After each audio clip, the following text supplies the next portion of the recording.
Ladies and gentlemen, moving right along, it's time to the next invited speakers from Universitas Brawijaya and also will be our last agenda for today's conference.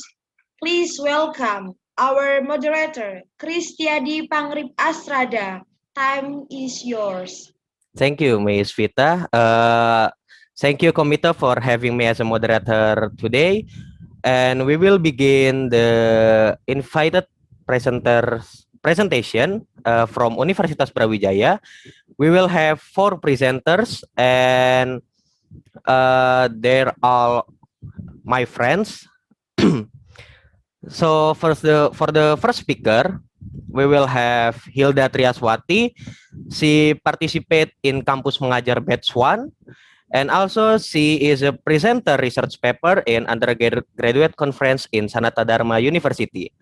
Hilda Triyaswati conduct a paper entitled Equal Gender Representation in EFL Instructional Material During Emergency Remote Learning. Without further ado, please welcome Hilda Triyaswati. Time is yours. Thank you. Assalamualaikum warahmatullahi wabarakatuh. Good morning for the honorable keynote speakers, the honorable board of lecturer, the invited speaker, and all participants in this conference.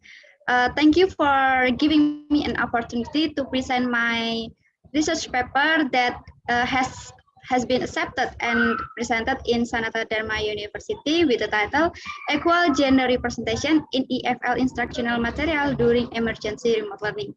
My name is Hilda Triyaswati, and this is my presentation. This is the table of content my presentation. The first is background of the study. The second is methodology. The third is finding and discussion. And the last one is the conclusion. Okay, before we go to the background of the study, let's talk about what gender equality is. Gender in general is a symbol or identity of male and female in social environment. And the idea of gender equality is supported by United Nations, and it is a fifth goal of Sustainable Development Goals set by United Nations in the form of voluntary national review, which is to ensure that all women may fully participate in social, political, and economic events. And in gender equality is necessary in educational fields because it influence social life in school, especially for students. Thus, the education curriculum is stipulated through the Ministerial Regulation number 81/2013, stating that the curriculum is oriented to the development of rightful attitude behavior and behavior that pay attention to the gender equality. This is the background of the study. Start from the statement that English has become a necessary foreign language for students to learn. This statement supported by Society and Vidarti 2020 that in international gatherings such as convention, interstate negotiation, and academic activities, English is commonly used. And in Indonesia, English has been learned for more than 10 years in elementary school until in senior high school. And during learning English, the teacher used various instructional material, and the researcher think that the various instructional material must be evaluated. And in relation with gender equality, that according to Mahmoud and Friends 2020, that English language and gender is connected in two ways, which is that language and gender interaction, cultural background gender, and linguistics seeks to from gender. Additionally, Emelina and Tusita 2020 assume that if gender equality is successfully taught properly, it will better build a gender equal in society in the future. Thus, gender equality needs to be achieved through the analysis of EFL textbook. So what is the problem of the research? The main problem that gender inequality is a challenge in several countries since the gender equality has not been achieved, especially in Indonesia. Can you see the illustration in the PPT that the picture of that male have a lot of support in society to fully participate in social life, and however the female characters in this picture illustrate that she support herself to fully participate in social, political, and economic life. And this problem start because the society address traditional ideology with stereotypes, which is it gave a big impact. Bring and now 2015 also state that stereotyping will have harmful impact to the community and certain language and certain individual. So the other problem that, as you know, the global pandemic COVID-19 has created unprecedented situation which affect people life, especially in the fields of education. And as the threat posed by COVID-19, education institutions have hurried to shift courses to virtual classroom or also called emergency remote learning. Kilof and Friend 2020 defined that emergency remote learning is the unscheduled and sudden transition from traditional to remote education following the declaration of state emergency in many nations as the result of COVID-19 pandemic. And during emergency remote learning, there are several instructional materials can be used to facilitate teaching and learning English. And from the previous study, Rajiv Punjanik and Topalov 2016 stated that an instructional material textbook is considered a source since it includes a variety of resource and exercise from which the teacher can select. And also during emergency remote learning, teachers use a lot of various material in the form of text, audio, video, source from the internet. The teacher still needs teaching material in the form of textbook as means of supporting the curriculum. So Rabbani 2015 said that textbook can be alternative to deliver appropriate content with the visual design, which is about cross-culture in the studying by EFL student. So the purpose of this study is to examine a measurement to determine whether males and females are portrayed equally in EFL instructional material through language item dimension and illustration dimension. Next, and for the methodology, the researchers use descriptive quantitative research method by elaborating both content or document analysis as a research design. And it is type of study that analyzing the data by explaining or describing the data collected.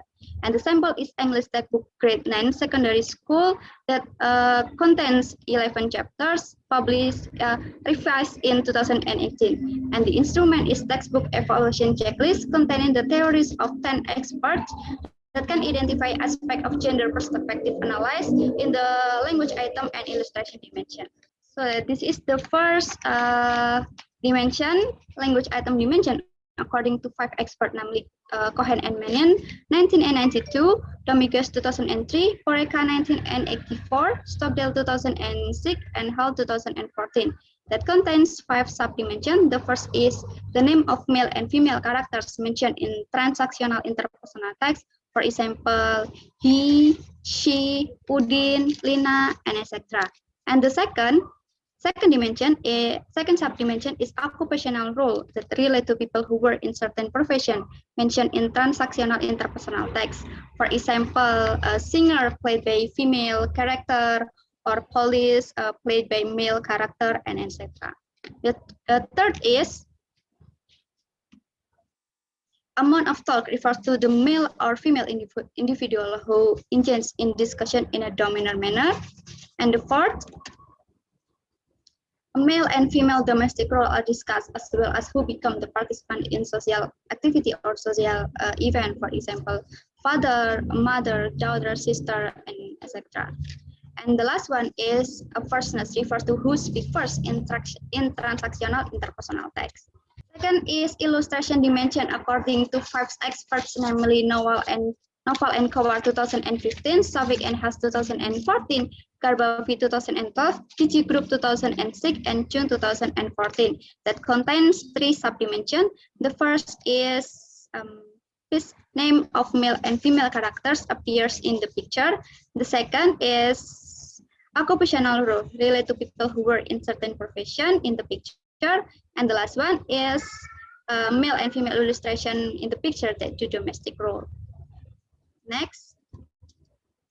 So this is the finding based on Stockdale theories 2006 that state gender bias is defined as a difference more than 5%. And in language dimension, please, next. And in language dimension, the textbook adequacy in the terms of language item was 275 or 39% for male and 431 or 61% for female, with 22% difference. And this percentage show imbalanced portion for male and female characters. However, in illustration dimension, the textbook adequacy in the terms of illustration was 136 or 49% for male and 143 or 51% for female, with an only 2% difference. And this percentage of portion for males and females is balanced. Next. And this is the overall number of gender representation in the English textbook in language item and illustration dimension. And the total number for male in this two dimension is 411 or 42% for male, and for female 574 or 58%. Next. So this is the finding. As an English textbook for grade 9 student devised in 2018 edition for student secondary school approved by Indonesia Education Ministry, the finding in overall number of the total percentage of those criteria dimension were 411 or 42% for male and 574 or 58 for female. And this gender-based social study of the textbook in general indicate gender bias as a difference 16% between two dimensions. Next, things to consider. In this textbook, female characters were far more visible and seems to have more active role than male characters. Since the finding is imbalance, the research assumed that there is a reason that influenced the finding, and the research assumed that feminism identity may affect the imbalance in the finding. And this statement supported by Salaita and friends, the theory, namely liberal feminism movement, integrates women into exciting structure based on the equality of men and women principle. So, according to the result, females were dominant over males in the term of character's name, occupational role, amount of thought, domestic role, and firstness in the dimension language items and illustration. And the researchers conclude that although an English textbook for grade 9 has revised in 2018, the representation of gender equality is imbalanced. And this indicates is a gender bias in this textbook, as the material to promote learning and studying in the classroom need to be improved. By understanding the information provided in the paper, English teacher can choose whether they want to use this textbook for student or not, and they might be able to tell which part that need to be improved or need to be updated to get best use of the textbook. And in order to achieve gender equality representation through dialogues, the teacher may create their own dialogues as an additional resource. Yes, and these are 30 references in this paper. We have come to the end of the presentation. Questions, suggestions, and comments are very welcome. Thank you for your attention and have a great day. Thank you, Miss Hilda, for your presentation. We will have question and answer sessions on the last after the last speaker. Now we move on to the next presenters. We will have Dimas Rizki Mulia with his paper entitled Exploring EFL Students' Learning Strategies and Their Online Learning Engagement Amid COVID-19 Pandemic. He is the speaker in the 8th Undergraduate Conference held by Universitas Sanata Dharma. He is the champion of Universitas Mataram Rating Opinion in 2020. And he also is the first runner-up speech competition held by Universitas Brawijaya. He won the gold medalist and special award in Japan Design Idea and Invention Expo. And he also is the first runner-up of Moral Camp article. Without further ado, please welcome Dimas Rizki Mulia. Time is yours. Hi everyone, am I audible? Yes, Dimas. Okay, let's start. Good morning everyone, my name is Dimas Rizki Mulia from Universitas Brawijaya. So first of all, I'm sending my full gratitude to the keynote speakers, Mrs. Hapsari and Mrs. Vidya. Secondly, I'm sending my gratitude toward the board of lecturers and also invited speakers, and not least all the participants who have come in this conference. So today I'm going to present my full paper titled Exploring EFL Students' Learning Strategies and their learning and their online learning engagement amid COVID-19 pandemic. And this paper has also been accepted and presented on the 8th grade undergraduate conference Universitas Sanata Dharma last week. Okay, Okay, in table of content, there are going to be 6 table of content. The first one is introduction. It is followed by method, finding, discussion, conclusion, and lastly, the references that I use to write my research paper. Introduction. The first one. Okay, so in introduction, the background of the study. So basically, the coronavirus disease 2019, or right now we can call it COVID-19, gives a significant impact on higher education with a marked shift in online instruction as a means of limiting future virus spread. Online teaching and learning has been identified as a substitute alternative to traditional education.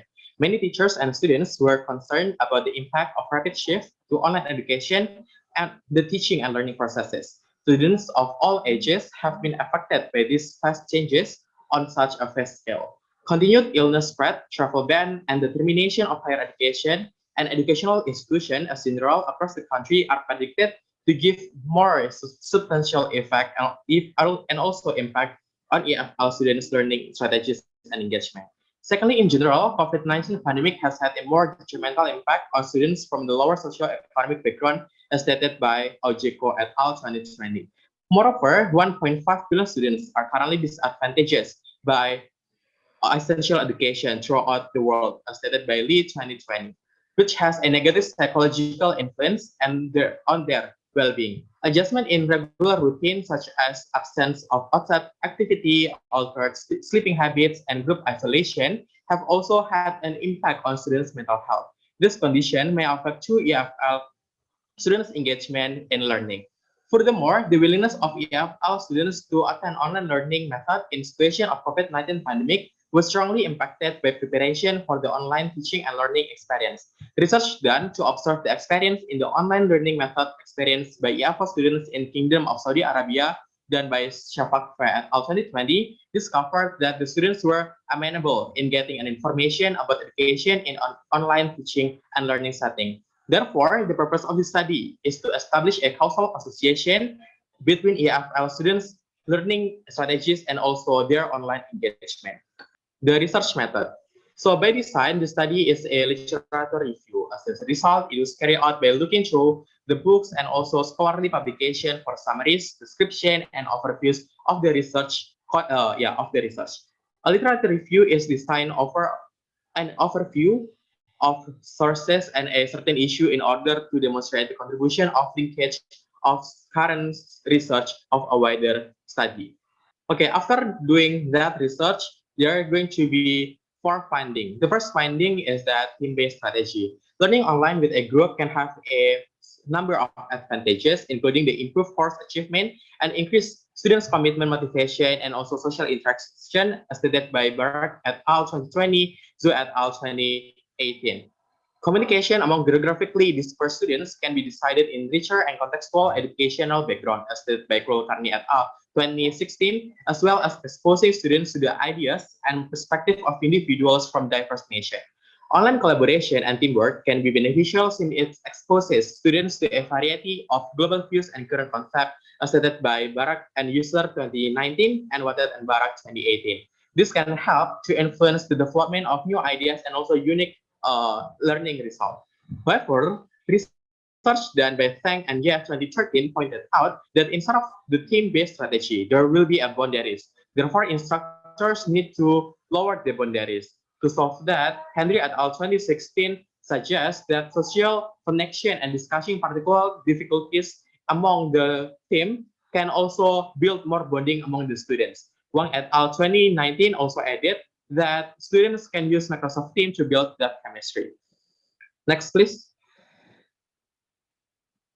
And the second finding is about self-regulated strategy. Self-directed or self-regulated learning strategies are vital in the 21st century, and they have been proven to be somewhat connected with lifelong learning inclination, as stated by Tefal and Demirel 2018 and Doran Baskar and Carol 2016.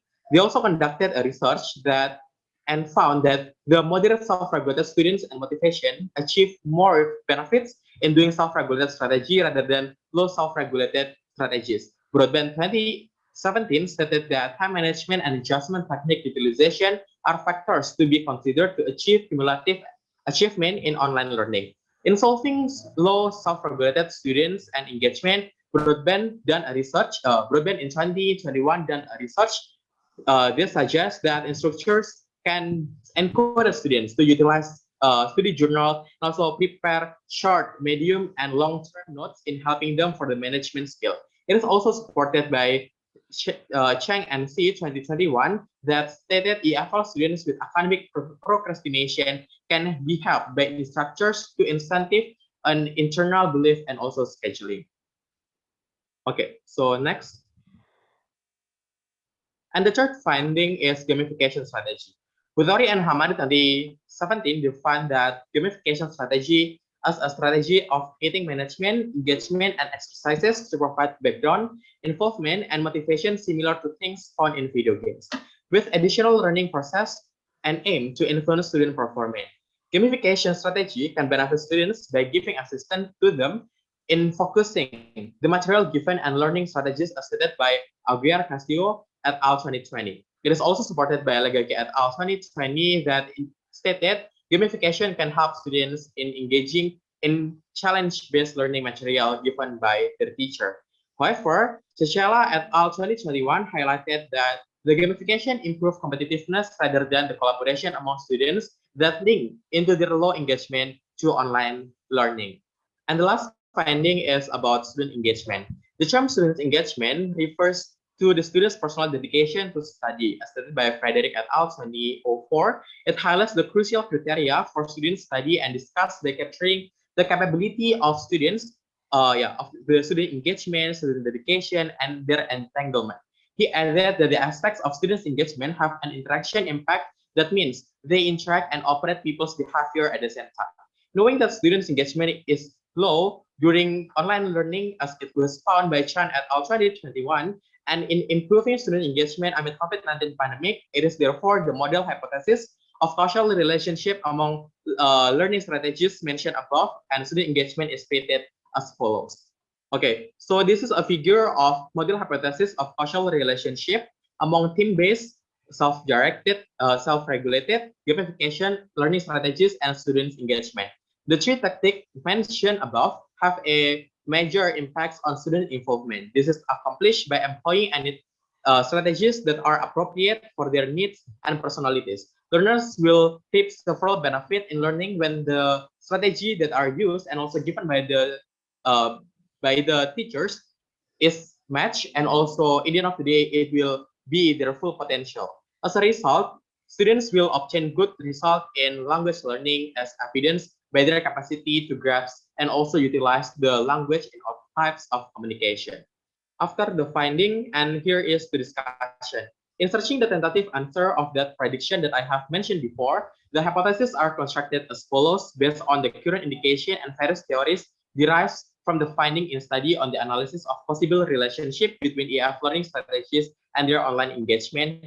And here are the hypotheses. Hypothesis 1. In learning English, the more students employ team-based strategy in learning, the higher their learning engagement. And second hypothesis, in learning English, the more students employ self-regulated strategy in learning, the higher their learning engagement. And lastly, the third hypothesis is that in learning English, the more students employ gamification strategy in learning, the higher their learning engagement. Okay, so what is the conclusion of this paper, right? So learning strategies have a significant influence on students' ability to learn. Learners or even students can require, can acquire techniques in order to excel in their studies and also attain a significant success. Teachers can introduce and also encourage learning strategies through the learning and also teaching techniques used during the teaching and also learning processes, especially during COVID-19 pandemic, where the online teaching is held. The usage of learning techniques has a significant impact on students' online engagement. Based on the needs, their involvement determines which which strategies has to be utilized and which strategies that need to be discarded. Learning methods or learning strategies, in turn, may help the learners to attain success in learning by assisting them in coping with the obstacle that they might face in the online learning, online teaching and also learning processes. And it is clear that self-regulated, team-based, and gamification learning styles or learning strategies can help also improve the the engagement, their online engagement in the end of the day. So I think that is the conclusion of this research. Next, please. And here are the references that I use in creating and also in writing my research. Well, I think that's all my presentation. If you have further question, you may ask me after all the presenters present their presentation. Thank you, everyone. Thank you, Dimas, for your presentation. It's a very insightful presentation. And we are moving on to the third presenter. She is Audrey Ayu Hapsari. She participate in Kampus Mengajar Batch 1. Her paper entitled Students' Anxiety During Distance Learning, Exploring the Problem and Solution. Please welcome Audrey Ayu Hapsari. Time is yours. Hi everyone. Okay, let me share my screen first. Okay, first I would like to say good morning to the honorable keynote speaker and my fellow invited speaker, also to all of my friends here. So I will introduce myself. My name is Audrey Hapsari from Brawijaya University, and today I will present my paper titled Student Anxiety During Distance Learning, Exploring Problem and Solution. Today we have 6 sub-points that we are going to talk about. First is introduction, second is definition of anxiety, third is cause of anxiety in student, fourth is solution, fifth is conclusion, and lastly, the references. So without further ado, we'll move on to the first sub-point, which is introduction. Before I discuss about my paper, I would like to talk about the factor that become the background of the study for my paper. First is distance learning. I'm sure all of you have heard of distance learning as we are currently experiencing it today. So according to Moore in 2013, distance learning is a form of education in which the process of learning is performed separately through communication with the use of various technology and mechanical devices. So in distance learning, the teaching and learning process are conducted by teacher and student in different places through various technology like gadget, for example, mobile phone or laptop. And distance learning is very dependent on the technology advances. And as the technology advances keep growing during this past year, so is the distance learning. But distance learning are now commonly used by educational institutions, not only because the technology advantages, but also because the benefit it offers to both student and teacher. There are 3 benefits of conducting distance learning, which is first, freedom. Freedom here means freedom to choose where we are going to study, when we are going to study, and with whom we are going to study. The second and third advantages is time saving and money saving. So by conducting distance learning, student and teacher can save their time and their money because they don't have to move around to the building, to the classroom building. The second factor that become the background of study for this paper is COVID-19. As we all know, we are currently experiencing the worldwide pandemic, which have made a new regulation, have forced our government to make a new regulation to limiting physical gathering and crowd. But why distance learning and COVID-19 are related to my paper? Well, it is because the distance learning is not a thing in Indonesia.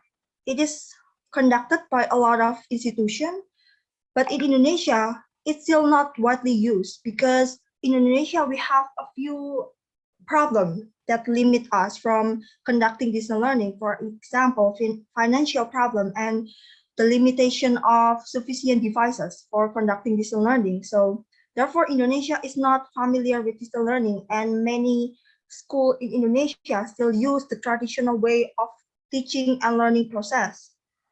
But now with the pandemic going on in Indonesia, this has forced students to be able to adapt to the newly conducted distance learning. Therefore, they feel unprepared for it. And with the unprepared that they have felt, it have left them with anxiety. Now we're going to talk about the anxiety. What is anxiety? So according to Seligman, Walker, and Rosenhan in 2000, anxiety is an emotion specified by an unpleasant state of inner disruption, often accompanied by nervous behavior. So we can say it's kind of our fight or flight responses when we are facing with uncomfortable situation. While it's really normal to feel anxious about something, but when it started to get into our daily life too much, it started to disturb our daily activity. It is a disorder that we have to try to solve, or else it will disturb our life. That was anxiety in general. But what is the cause of anxiety in students? Why it is happening for students? Here I have, from literature review, I have compiled 3 main causes of the raise of anxiety level in students. First is the implementation of distance learning. So like I said before, distance learning in Indonesia are forced to happen. It leaves both student and teacher unprepared for it. Therefore, they experience some problem because according to Noor, Isa, and Mazhar in 2020, there are 3 problems that have to be faced by both student and teacher.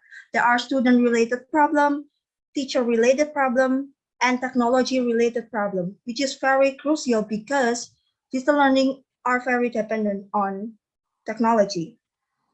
So this trouble, this challenge, have invoked fear in students of incapability to perform some tasks well in unfamiliar and rush circumstances. This is what drives anxiety in them. The second aspect, the second cause is social aspect, or we can say it's the feeling of isolation. Owen, Hardcastle, and Richardson in 2009 stated from the research that students, when conducting distance learning, feel isolated because they have minimum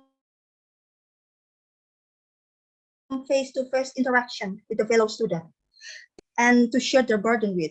So they feel the lack of moral support from their friend, but the pressure they felt is still the same, which related to our third cause, which is pressure and expectation from society.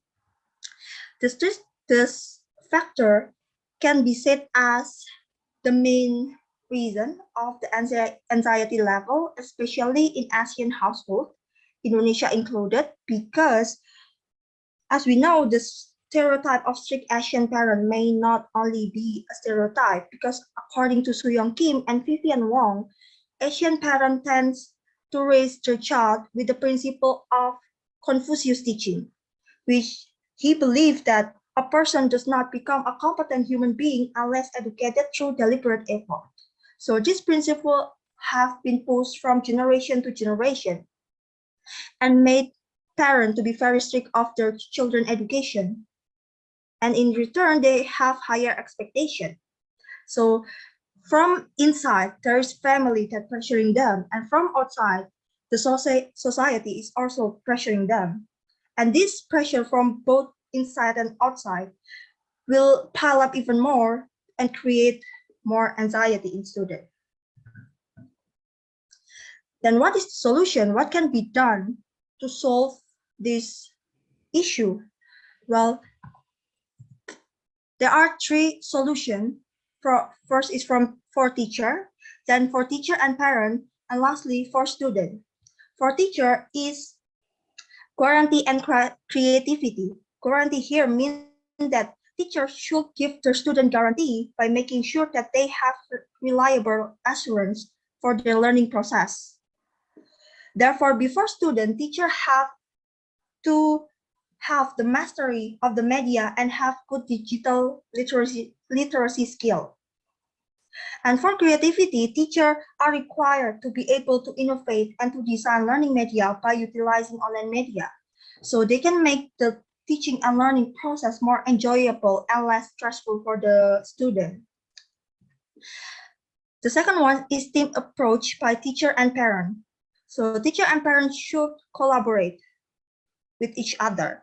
This collaboration will be beneficial for both of them as parent will have understanding that instead of pressuring the child to do better in school, they should have encouraging them.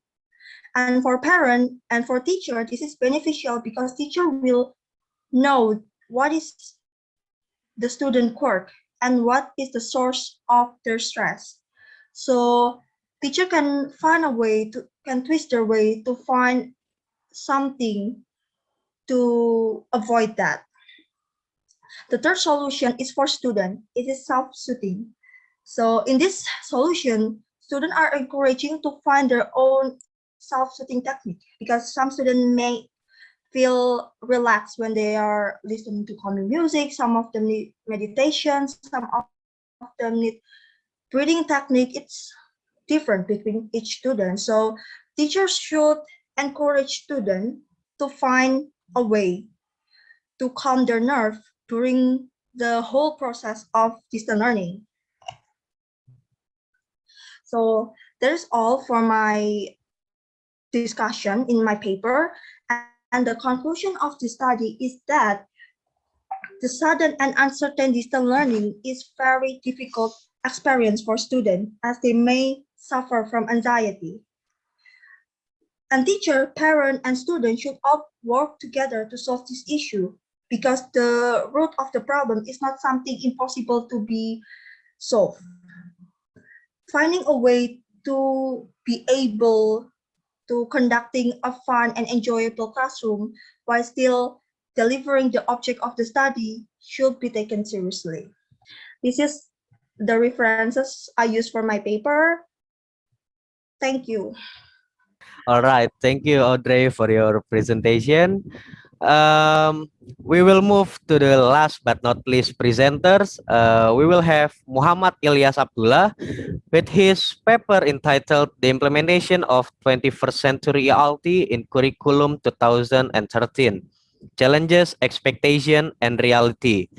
She participated in Permata Merdeka Students Exchange, and she also won silver award in International Invention and Innovation Competition in Malaysia. Without further ado, please welcome Muhammad Ilyas Abdullah. Time is yours. Okay, thank you, Kristiadi, for the chance. First of all, I want to thanks to all the committee, to honorable keynote speaker, and also to the all of participants and also the lecturer that make this conference can be conducted. So anyway, let me introduce myself first. My name is Muhammad Ilyas Abdullah, and I'm from Brawijaya University. The title for my research in here is The Implementation of 21st Century English Language Teaching in Curriculum 2013, Challenge, Expectation, and Realities. So if you don't know what is 21st century learning in general, it's actually learning or a framework, or we can say a curriculum, which is terrorized by the 21st century language development, which make one of the things that we know in the current all of the curriculum in the developed country use. And because of that, the curriculum in Indonesia adopted that kind of things and to implement in the curriculum 2013.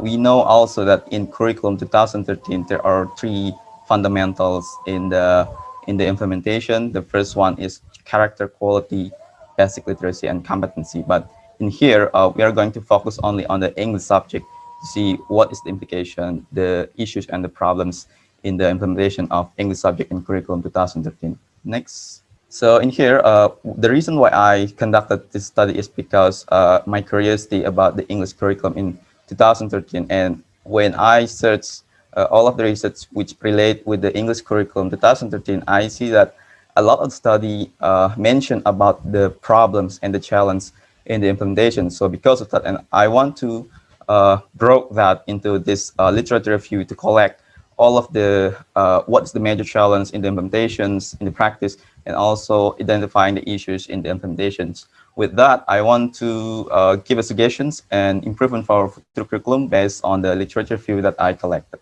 So yeah, the purpose of this study is to acknowledge the current state of research in curriculum 2013, specifically toward the English subject, while also identifying the major challenge in implementation along with addressing issue within it. So this is, like I said previously, I want to know about the current state of the research in curriculum 2013 in the English subject, and also we want to address some of the issues and the major challenge in the implementations. So the way I collected all of the research in here, I use Google Scholar in here. I'm scraped all of the data from the Google Scholar using published and Paris application to see all of the research that have been conducted in English curriculum 2013 by using title or English curriculum 2013 and the keywords English subject curriculum 2013 and English language teaching. In here, I extract the title and the abstract of the research, and I found 274 papers related to the research conducted in English curriculum 2013. And we see that in this visualized data in here using OS Viewer, we see that a lot of the study had been conducted in implementation, in the material used in the English subject, and also in the textbook itself. But the current studies that is conducted by all researchers in Indonesia and in the world, it's focusing right now. It's focusing on the scientific approach, the practice of the curriculum, specifically in the subject English, and also the evaluation of the curriculum 2013, specifically in the English subject also. So what is the criteria that I use in this literature review? I only use the journal article and also the report study, which have a reasonable amount of citations, so that I can collect it and edit into this literature review. And the journal article and the report study that I use, it's all about talk about the major challenge in implementation of language teaching, and also the English subject content and issues within the implementations. All of the research that I collected is from 2014 until 2020. Next. So I found, this is the finding that I found from the research that I collected. So there's an indication that the quality gap in English language teaching in Indonesia, it's between the rural areas and urban areas. For example, in here, research conducted by Subari and Ulrich, they stated that after the teacher training, there are no significant improvement in the teacher which teach in the rural areas. However, in urban areas, they found that the teacher in urban area tend to improve their teaching capability, or we can say pedagogical skills in their teaching. And the second, it's a study conducted by Sukmayadi and Yahya in 2020. They talk about the challenge or the major challenge in the implementation of 21st century learning in Indonesia, which is actually the curriculum of 2013 itself. And this is research that correlated with the serious issue in the implementation of English subject. In here, we found that grammar-based content, it might be indicate that it's the problems in the implementation of English subject curriculum. It's a research conducted by ACDP, or Education Sector Analytical and Capacity Development Partnership in 2016. They conduct a research collaborated with the Batlibang and also Kemendikbud to see the problems in the curriculum 2013 in general, but they also conduct research specific in the English subject itself. And this is quite interesting because if you want to know about the research, all of the research that conducted in terms of curriculum 2013, you can see the research in ACDP because they have take over all of the subject in Indonesia, specifically in curriculum 2013. So anyway, the second, it's about the lack of critical literacy in teacher knowledge. It's research conducted by Gustin to see the perception of teacher in terms of what they know about critical literacy. And the last, it's about the limited time allotment in the English subject along with English subject removal. It's a study conducted by Putra and see that there is maybe implications about why English subject is, the time allotment in the English subject is reduced, and also about why English subject in elementary school is removed. Okay, next. And this is the last one. Is actually correlated with the last study that I mentioned before. It's actually a study by Nugraha and Serdi in 2018. They talk about implementation of scientific approach in the English subject curriculum 2013.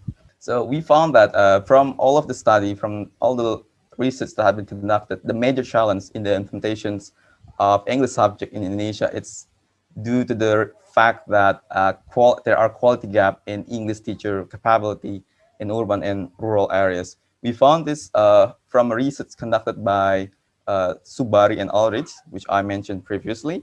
They found that the teacher in rural areas use teacher-centered learning in their pedagogy in their class. Even after the training for the teacher conducted, but we see that in the urban areas, teacher in urban area, they use they firstly before the training they use teacher-centered also, but after they have a teacher training, their approach back or shift into the student-centered learning. And this research also found that facility and research might play a role in the quality gap of the English teacher. And the last one, the investigation from the research stated that improvement in teacher professional development, or we can say that teacher training might be the solution to tackle this disparity between teacher in urban and rural areas. Okay, and in here, we're talking about the issues in the English curriculum itself. The first one is about the grammar-based content with lack of literary content. It's a study conducted by ACDP, we know, that I mentioned previously. They stated that theoretically, English subject in English curriculum 2013, it's emphasizing around the communication, oral and writing skills as the goal of the subject. But we know, but the implementation in the field, the reality is that the implementation of English subject is just implemented around the reading text and grammar only. And the last one, the study suggests that there are need revisions upon the English content in curriculum 2013. And lack of critical literacy. This is also the issues in the English, the implementation of English curriculum. The study found that most of English teachers didn't know about critical literacy. Critical literacy, it's actually one of the fundamental teaching strategy in the Bahasa Indonesia subject, but it's never actually mentioned in English subject in Indonesia. Maybe because of our teaching practice, which only emphasizing in grammar and without any further to the literature contents. It makes most of the teachers didn't know about critical literacy, and study about the critical literacy in Indonesia is also quietly a little bit not so many. So it need more research toward the critical literacy in Indonesia itself. And yeah, the research also stated that the further study in the use of critical literacy in English subject setting might be heavily needed because there are not so many of research that talk about the critical literacy in Indonesia. And the last one is the weakness of this research that's been conducted. It only used a convenient sampling, and more samples, or we can say a larger samples needed for the research to see how actually the perception of teacher in the critical literacy itself. Okay, next. And also the time allotment. Oh yeah. Isti, can you, the previous slide, can you? Yes, the operator, please. Okay. Okay, so the insufficient time allotment. This is also the issue in English curriculum 2013 in the practice itself. Many study has established that insufficient time in time allotment is one of the several major problems in the implementation of English curriculum. And also the study found that time allotment is obstruct the use of scientific approach in English curriculum, which is scientific approach is used in all of the subject in Indonesia, but in English curriculum, the time allotment it's not enough for the implementations. And the last one is the study conclude English teacher in Indonesia, the perception of English teacher in Indonesia see that the removal of English subject in elementary school as unnecessary, and it might be an indication that there are correlations between the reduction of performance students in English class, specifically in junior high school and high school.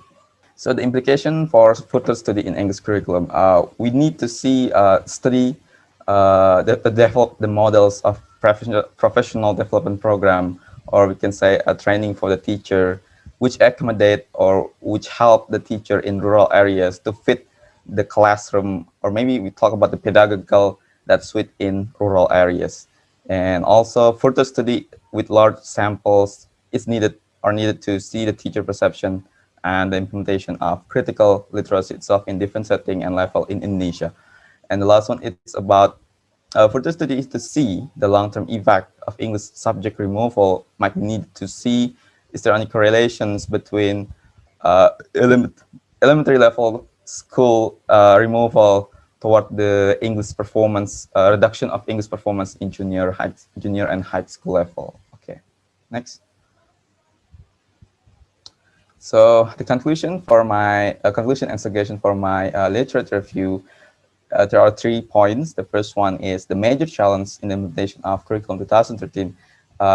It resides in the teacher quality gap in urban and rural areas, and then also the grammar-based content in the textbooks, and also the lack of critical literacy along with time allotment is the issues that need to be fixed as soon as possible to see the full implementation of English curriculum 2013. And the last one, increase the time allotment and introducing the English subject back into the elementary school might be needed to not overcrowded the materials in junior high school and high school itself.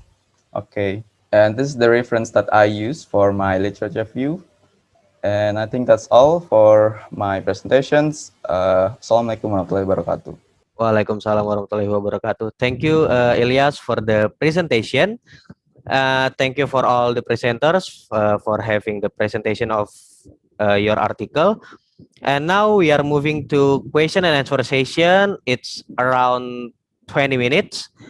If any of you has questions for the presenters, you can use raise hand feature and directly ask to the presenters, or you can type your question on the chat box.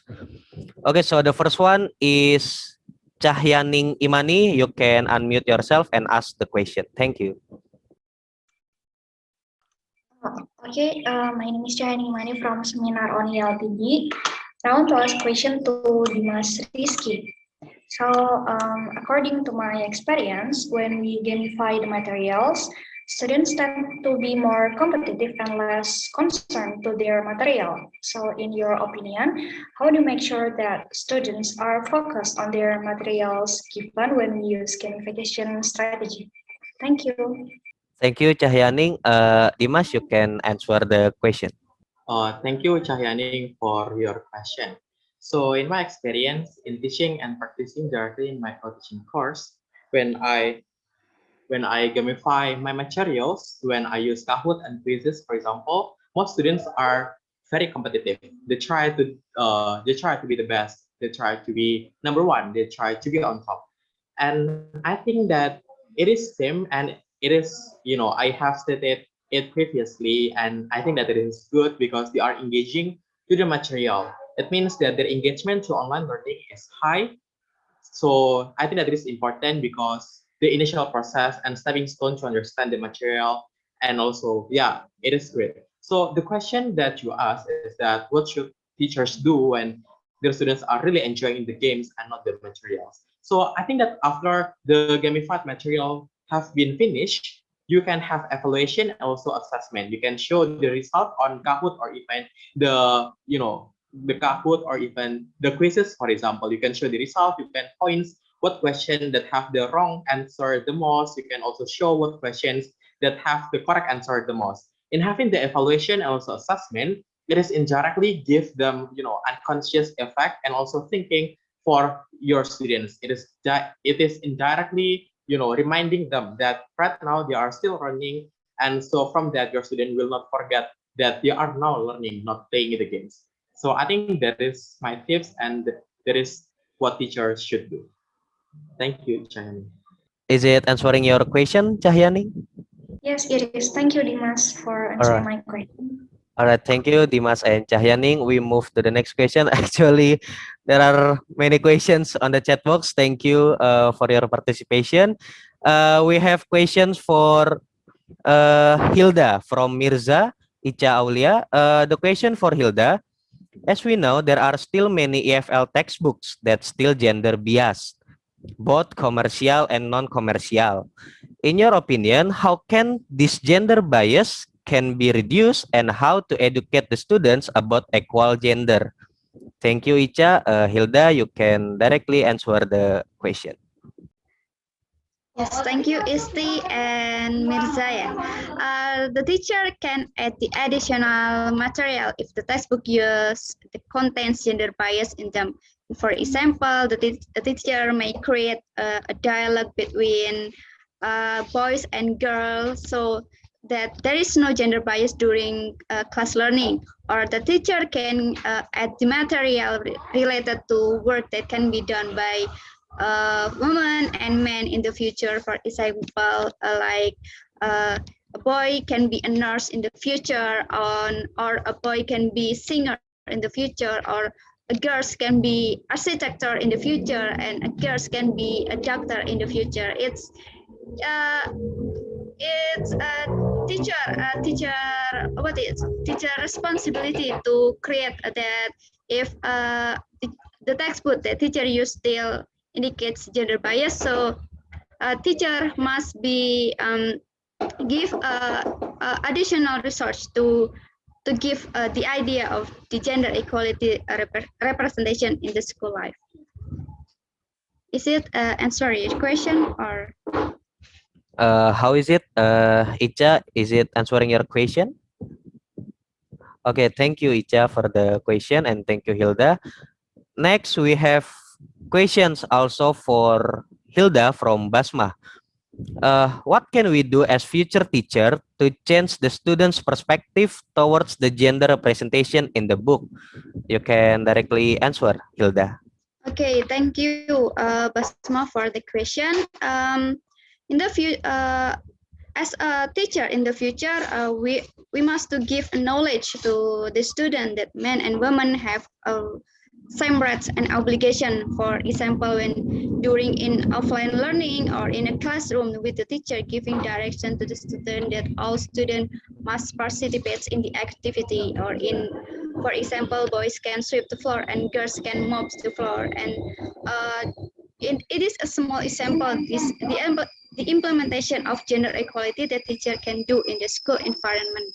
And if during remote learning, the teacher can give knowledge that boy and girl must help their mom or wash their plate, because it is small responsibilities that can be taught to the student. And based on the Mrs. Emaliana and Tusita paper, they assume that if gender equality is successfully taught properly, it will be better to build a gender equal society in the future. So no longer society surprised that a girl can be a architecture or a boy can be a nurse, like this. Is it answer your question? All right, thank you, Basma, and thank you also, Hilda. We have the next question for Ilyas from Yusrotun Nikmah. You mentioned the limited time allotment in English subject is one of the problem. Don't you think student will be bored if the time is too long? Then how many hours you think suitable for English subject at school in a week? You can answer the question, Ilyas. Okay, thank you for the question, Yusrotun. So do you think the student will be bored if the time is too long? I think it back again to the teachers in the class. If they can make an activity that can, attract the students, so it might be the student will be not bored. For example, we can use like a gamification activity, like mentioned before by Dimas. We can use that in the English teaching. And also, how many hours you think suitable for English subject at school in a week? Based on the research that I had read previously.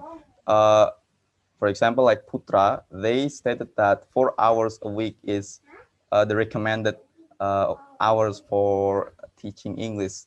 And not only Putra, Darmawan 2020 and Nurlisa 2018, Ekawati 2017, and Pangabean 2015.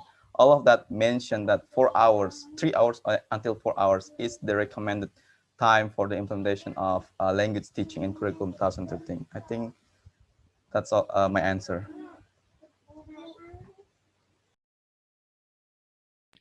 Thank you, Ilyas. Okay, thank you, Yusrotun. We will move to the next question. We have a question for Audrey from Ivana Armedica. Based on what you mentioned before, gamification is one of the proposed activity that can help the students to decrease their anxiety. Do you think it is effective and why? Is it understood, Audrey? Yes. Okay. Thank you, Ivana, for the question. I will try to answer it. So yeah, I did mention that gamification is one of the proposed anxiety-free classroom activity in my paper. And is it effective or not? I will say that it's depend on the student. We have to know first that gamification means that incorporating game element into learning and teaching process, not directly learning from the game. So the example of this gamification is like Kahoot, quizzes, or Duolingo. And for young learner, it is effective for them because with the existence of badges, point, and leaderboard, the younger learner usually feel more motivated. Like I want to be first. I want to score right. I want to be. I want to climb on the leaderboard. So it is exciting for them, and it's motivate them to do better in the learning process.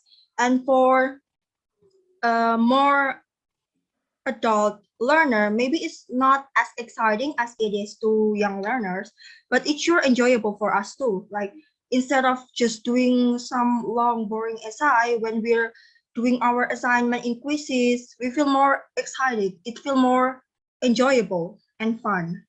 So yeah, I think it's quite effective, but again, the degree of effectiveness is different for the student depending on their age, for example. Thank you. Is it enough, Ivana?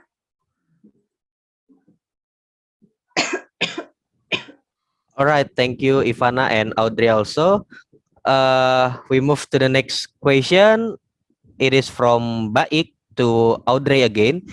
Why do you choose anxiety as your instrument in conducting this research? You can answer, Audrey. Thank you. Yeah, thank you, Baik, for the question. Why I choose anxiety in particular? Because it is what's happening around me. Like, even though it's not that large scale yet, but I've seen my fellow student, my younger sister experience it.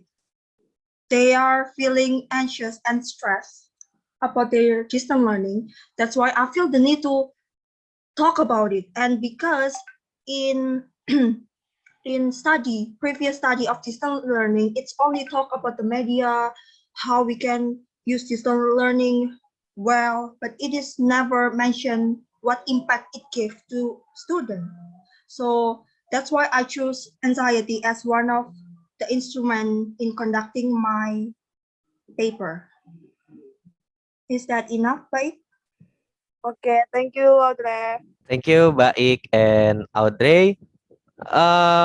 We move to the next question. I think this is interesting. We have a question for Ilyas from Ahmad Nur Mustaqim. You mentioned that one of issues in the English curriculum in 2013 is lack of critical literacy knowledge in English teacher. So as a future teacher, what will you do? Maybe the answer can be added to our references. Thank you. Is it understood, Ilyas? Yes, thank you for the question from Ahmad. So anyway, I mentioned about the issue is the lack of knowledge in critical literacy. So what can we do to overcome this? The things that we can do, we can acknowledge ourselves about the critical literacy. So if you don't know what is critical literacy is just trying to know. For example, we see a text and we understand that the text it's never a neutral text. There is always a bias in the text, and in the language, in English language teaching, we don't see that kind of things. We only been talk about the structure of the grammar and so on and so forth. There are no deep understanding toward that, or maybe yeah, we have learned about it in the higher institutions in our department, but if we see in the high school or in junior high school, there are no what we say, there are no knowledge, there are no critical literacy that is implemented by the teacher. So how do as a teacher, we need to use the knowledge that we get in our department and implement it in our teaching process. I think that's the answer for the question from Takim. Is it answering your question, Ahmad Nur Mustaqim? Yes, crystal clear. Thank you, Ilyas. All right, thank you, Takim and Ilyas. Do we have still time, committee? Yes, we still have for one more question. Okay. Then there is a question, another question for Audrey actually from Mira Amalia. This is a long one. I have a question for Audrey. We know that the cost to study online is rather expensive. Yeah, I know. It requires a large quota. So it is often found that online learners are disturbed because students at home are also told to help parents in making money. What's your opinion on this? And how to deal with student learning anxiety when he stays at home with parents who are busy working and are asked to help make money when there is online learning. Is it understood, Audrey? Yes. Okay, you can answer the question. Okay, thank you, Mira, for the question. First, about the cost. When I write the paper, I take consideration of the student that travel from different city. For example, to Malang, they have to pay the cost for their food and their dormitory. So this is why I write that it is more cheap to conducting distance learning. And now we have the government help, even though it's not really cover everything, but it's at least it is our burden.